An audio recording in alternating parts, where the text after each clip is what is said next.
물론 손정희 회장이 직접 뭐 주식 투자를 하는지 안 하는지는 알 수가 없지만 어쨌든 요즘 주식 너무 비싸다. 좀 과매수다. 나는 일단 현금을 확보해 놓고 있다. 이렇게 시장에 약간 하방을 기다리는 듯한 발언을 했단 말이에요. 네. 어떻게 봐야 될까요? 사실 뭐 아무리 뭐 손정희 회장 같은 큰 인물이라 하더라도 시장의 어떤 위기의 변곡점을 정확히 찔러서 맞출 수는 없거든요. 그렇죠. 네. 왜냐하면은 손정희 회장이 닷컴 버블 때 가장 지분 가치가 급격하게 상승한 인물 중에 하나예요. 빌 게이츠랑 더불어서. 그러니까 자고 일어나면 뭐 몇천억, 몇 조씩 생겼다니까. 그때를 회상하는 강의들이 있거든요.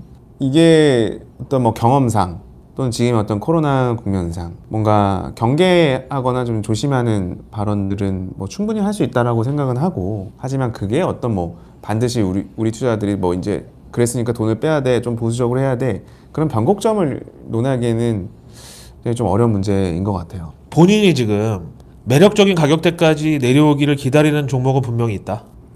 그거는 네, 그럴 것 같아요. 전체 시장을 얘기한 건 아니고. 네, 결국에는 지금 사실 코로나로 인해서 어렵지 않은 산업이 없잖아요. 사실 코로나 수혜주라고 얘기하기도 굉장히 좀 죄송스러운 이야기고, 면이 안 서는 이야기 하기 좀 어려운 이야기죠. 다 힘든 시기에 뭔가 수혜주를 논한다는 게, 그러니까 뭔가 손정희 시장이 뭔가 산업이 정말 더 침체에 빠졌을 때 나는 조금 더 유리한 가격에 뭔가 산업 생태계를 조금 더 만들어 보겠어, 약간 뭐 그런 정도의 이야기겠죠. 일단 우리금융경영연구소에서 최근 발간한 자료를 보니까 국고채 3년물 같은 경우에 금리가 좀 상승할 것으로 내다봤어요. 네. 우리가 얘기했던 계속해서 저금리를 묶어는 두지만 시중금리가 먼저 튀어오를 것이다. 그러면서 이제 금리 인상을 촉발할 수 있다. 이런 얘기 했었잖아요. 네네. 일단 국고채 3년물 금리 같은 경우에 11월 말에 0.98%. 근데 12월 말에는 1%대 봐요. 올랐네요. 네. 그다음에 1월 말에 1.03% 봅니다. 네. 점차 이제 상승하는 걸로. 음.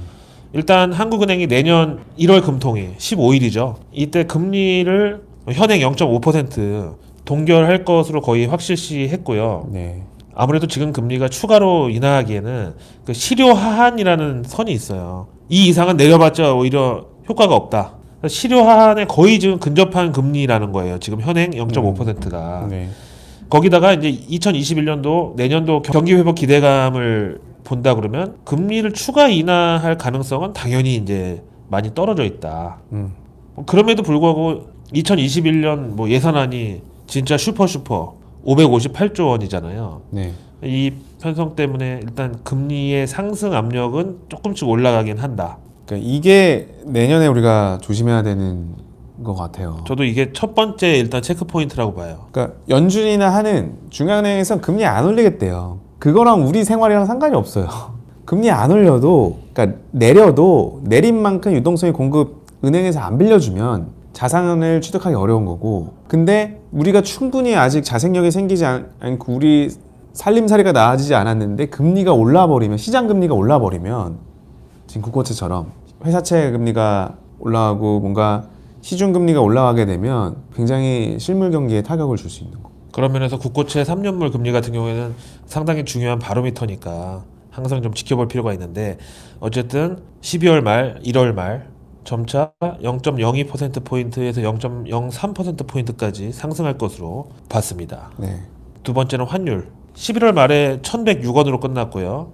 12월 말에는 1,090원으로 마감할 것으로. 그 다음에 내년 1월 말에는 1,080원까지 추가 하락할 것으로 봤어요. 네. 이유는 뭐 미국이 확장적 재정 정책을 계속 쓰다 보니까 달러 약세는 지속되고, 여기다가 국내 수출 경기 반등하고 경상수지 흑자 추세가 계속 유지된다. 이런 전제를 합했고요. 그 다음에 외국인이 국내 주식 거래가 11월 기점으로 이제 순매수로 턴은 어라운드 했잖아요. 그리고 무역 수지 흑자 폭이 50억 달러 후반대를 계속 유지하고 있다 보니까 수급상으로 봐도 외국인이 돈 들고 들어오면 여기 달러 내려놓고 원화 챙겨가니까 네. 당연히 환율은 더 떨어질 수밖에 없는데, 이게 1월 말까지는 최소한 더 지속된다. 수출 기업들의 마지노선이 환율 1,100원 정도라고 했지만 아마 1,080원 정도까지는 그래도 좀 버티는데 큰 무리는 없을 것으로. 네. 여기서 추가 하락한다면 조금 또 얘기가 달라질 수도 있죠. 이게 사실 우리나라 코리아 원 환율 US 달러랑 보는 것보다 진짜 큰 배후가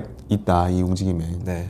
중국이 유일하게 전 세계 중앙은행 중에 플러스잖아요 지금 거의. 그러니까 큰 자금들은 중국으로 실제로 중국의 외국인 투자 비중이 굉장히 늘어나고 있거든요 작년부터. 그러니까 이제 위안화 강세 그리고 이제 서양권 국가들의 어떤 경제 활동이 코로나 통제가 안 되다 보니까 네 그런 이제 측면들도 여기에 대해서 좀 논란이 많은 게 최근에 사실 상위 지수하고 코스피 지수하고 약간 역상 차트로 움직이는 거 아시죠? 반대로. 네.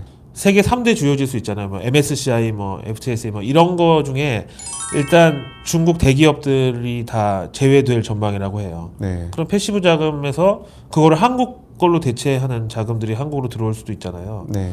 일단 바이든이 대통령이 된다고 해도 중국 규제 크게 달라질 것 같지 않다는 시각에 따라서 이렇게 중국 투자나 중국 기업들을 자꾸 좀 약간 디스하는 미국의 이 정책들이 다른 나라와의 공조를 일으킬 경우에 상대적으로 거기 있는 돈들이 우리나라 증시나 금융시장으로 우회로를 찾을 수 있다. 완전 반사의 측면에서 볼 수도 있겠네요. 그렇죠. 네. 대신에 또 그렇게 이유 없이 일단 우리나라를 자금 피난처처럼 들어왔던 자금은 네. 바로 또 다른 용처가 있으면 그대로 빠져나갈 수 있는 그런 불확실성은 또 있겠죠. 네. 제일 중요한 주가를 볼 텐데 코스피도 역시 여기서 더 추가 상승이 가능한 것으로 봅니다. 11월 말 코스피 종가가 2,591포인트, 올 연말에는 2,730포인트, 네. 역시 사상 최고치로 마감을 할 것으로 보고 1월 효과 등등 더해져가지고 1월 말에 2,750포인트를 본다. 아까 얘기한 대로 중국 대기업들이 세계 주요 지수에서 빠지면서 우리나라 대기업들은 당연히 들어오겠죠. MSCI 같은 경우는 삼성전자가 거의 한 20% 되죠. 네. 그 다음에 뭐 SK 하이닉스 우리나라 시총 대형주 중 그 순서대로 그대로 들어있는데 거기에 패시브 자금이 그대로 와서 꽂힌다고 하면은 지수도 당연히 2,750포인트까지 상승한다는 시나리오가 또 무리는 아닐 것으로 봐요. 뭐 2,750포인트면 지금도 뭐 충분히 뭐 한 이틀만 네. 1%대 상승하면은 바로 달성 가능한 건데. 네. 지난주에 이제 12월 선물 옵션 동시만기 끝났잖아요. 끝나고 나서도 지금 아직까지는 조금 예측이 조금 베이비 스텝으로 봐야 되긴 하나 외국인들이나 기관들이 보는 게 그렇게 나쁘게 포지션을 안 쌓고 있거든요. 그러니까 뭐 연말 연초는 좀 조용하게 지나갈 것 같긴 한데 아니죠. 연말에는 이제 12월 말 배당락 있잖아요. 네. 그러니까 거기서 약간 이제 지수를 조금 내준다고 해도 12월 말 그리고 2020년 말에는 2,730포인트 정도까지는 네. 지켜내는 것으로 본다. 네. 저도 뭐 그 의견에 어떤 이유보다도 유동성만한 약이 없잖아요, 증시에. 지금 뭐 이렇게 유동성이 시중에 흘러 넘치고 있는데 여기다가 경기 회복 기대감 있죠. 그다음에 펀더멘탈이 봐도 기업들의 실적 개선 기대감. 일단 상장사 영업이익 증가율이 올해 7.1%라면 내년에는 38.4%로 대폭 개선될 전망인데 일단 올해 어떤 그 눌림목 같은 이익 증가율이 올해는 코로나 때문에 많이 떨어졌는데 그게 이제 내년에 어떤 용수철 효과, 펜트업 디맨드를 타고 같이 이제 영업이익 증가율이 30% 후반대까지 올라간다는 건데 물론 그렇게 이제 기업의 영업이익 증가율 기대치가 높은 것은 반대로 또 매물을 불러들일 그럴 소지도 있죠. 그러니까 중요한 거는 이제 뒤에서 말한 이제 유동성이랑 앞에서 말한 이제 시장 금리가 오르는 거랑 그러니까 빨리 유동성이 있을 때 가게든 기업이든 정부든 빨리 리커버리를 정상화를 해놔야 금리 시장 금리가 오르는 순간에도 버텨낼 수 있다.